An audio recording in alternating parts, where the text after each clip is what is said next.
PTI के D चौक में एहतजाजी मुजाहरे के दूसरे रोज इस्लामाबाद जाने वाले तमाम तर रास्ते बदस्तूर बंद हैं। रावलपिंडी पुलिस ने गुज़िश्ता रोज मुजाहरा करने वाले कारकुनान के खिलाफ मुकदमात भी दर्ज किए।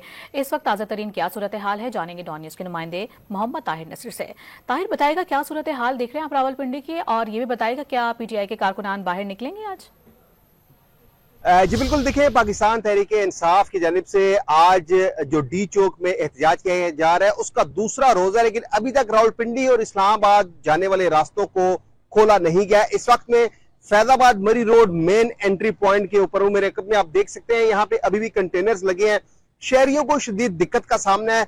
गुज़िश्ता रोज जो एहतजाजी मुजाहरा किया गया उसके पेश नजर रावलपिंडी के 5 थानों में कारकुनान के खिलाफ मुकदमात दर्ज किए गए हैं। थाना न्यू टाउन है, थाना सादकाबाद है, थाना वारिस खान है, थाना सिटी है और इसके साथ साथ थाना बनी में मुकदमात का इंदराज किया गया। और रावलपिंडी पुलिस हुकाम का यह कहना है 30 से जायद कारकुनान को गिरफ्तार भी किया जा चुका है। इस वक्त भी रावलपिंडी में मोबाइल फोन सर्विस मुअत्तल है, इंटरनेट की सर्विस मुअत्तल है।